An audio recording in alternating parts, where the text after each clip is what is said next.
राज्यसभेचे खासदार मेधा कुलकर्णी यांनी काल एक शनिवार वाड्यातला नमाज पठण करतानाचा व्हिडिओ व्हायरल केला आणि त्यानंतर तो सोशल मीडियावरही आला। खरं तर हा पुण्यातील शनिवार वाड्यामध्ये आहे, ज्या ठिकाणी मजहर दिसते आपल्याला। शनिवार वाड्याचा हा सगळा परिसर आहे आणि यामध्येच ही मजहर ही आहे। नेमका याचा इतिहास काय आहे, कालची घटना घडली त्यानंतर नेमका असं हे कधीपासून अशा प्रकारे या ठिकाणी नमाज पठण होत होतं का, किंवा काय याचा इतिहास आहे, हे सगळं जाणून घेणार आहोत। माझ्यासोबत पांडुरंग बलकवडे सर आहेत, इतिहासाचे अभ्यासक आहेत। सर, कालची घटना सगळी तुम्ही पण पाहिली, खरं तर पहिली प्रतिक्रिया मला सांगा। जी काही प्रसार माध्यमावरून दाखवलं गेलं आणि ते मी पाहिलं, त्या एकूण बातमीचे दोन भाग आहेत। पहिला भाग असा आहे की राष्ट्रीय स्मारक ए दर्जा या शनिवार वाड्याच्या वास्तूच्या आत काही बुरखाधारी त्या मुस्लिम असाव्यात असं आपण गृहीत धरू, त्यांच्याकडून तिथं नमाज पठण झालं।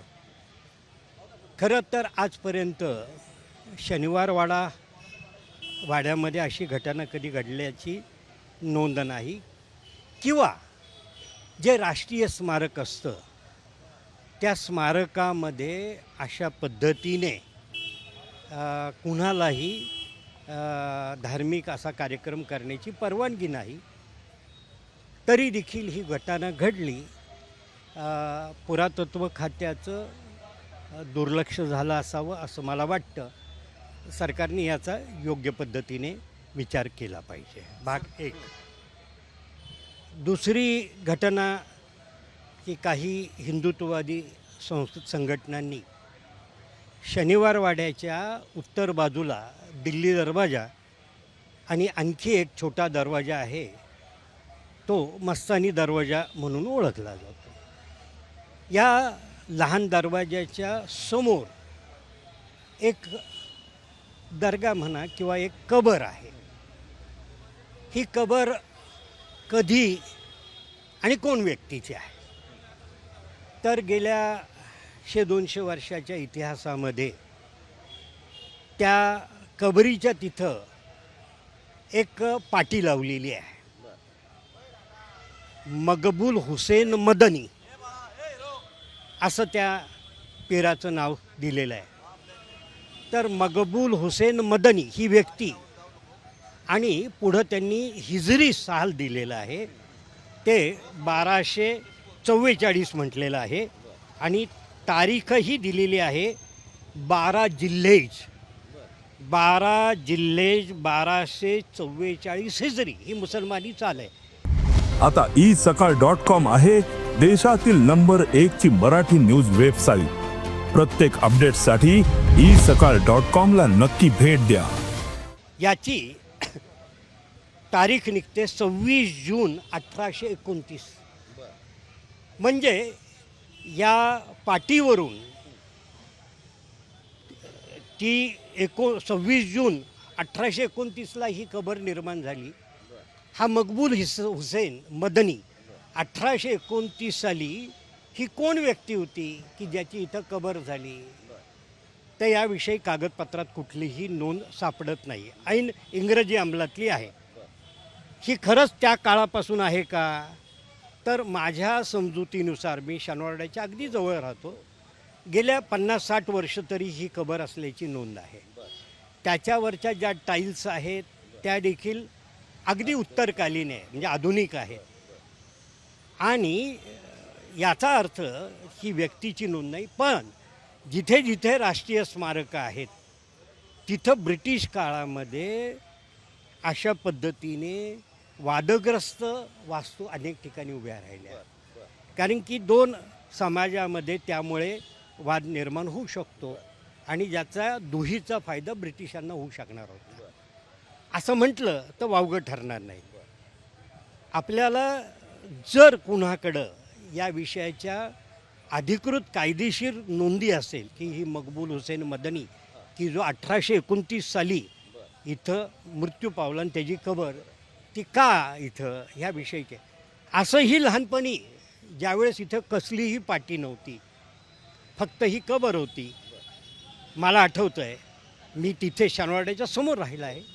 त्यावेळेस असं सांगितलं जात होतं की मस्तानीचा नातू शमशेर बहादर याची ही प्रतिकात्मक समाधी आहे. कारण की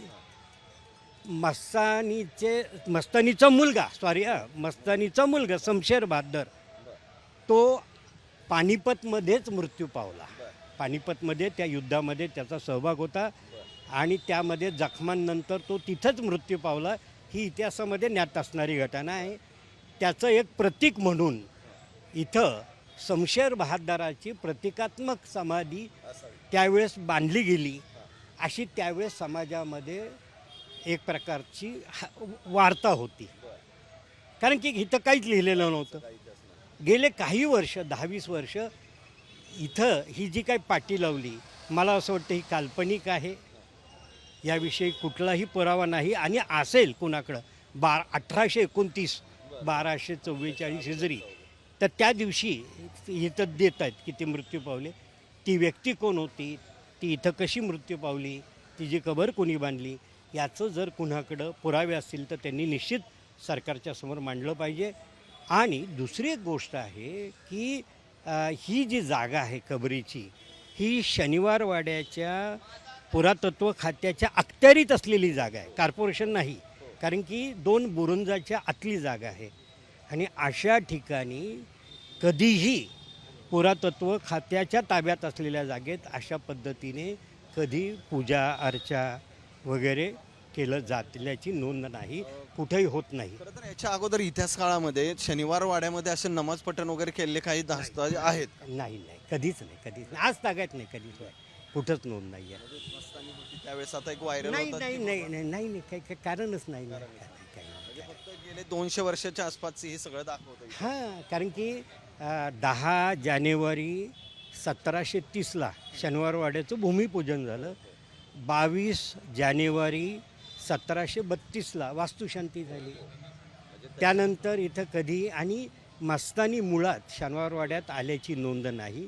पुण्यामध्ये त्यांना कोथरूडमध्ये स्वतंत्र राहण्याची व्यवस्था होती अशी कागदोपत्रातील नोंद आहे. आणि शमशेर बहादर आणि पेशवे यांचं जवळचं नातं होतं. शमशेर बहादर हा पेशवे कुटुंबियांचाच प्रतिनिधी म्हणूनच तो उत्तर हिंदुस्थानच्या राजकारणात होता. शमशेर बहादर, त्याचा मुलगा अली बहादर हा देखील तिकडं पेशव्यांचाच अधिकृत घरातला प्रतिनिधी म्हणून तो त्या सगळ्या इतिहासात राजकारणामध्ये होता. ह्याच्यात हे झालं त्यांनी त्याच्या नाही काही कारणच नाही ना. शमशेर बहादर 1761 साली आहे, ही 1829 म्हटलेलं आहे.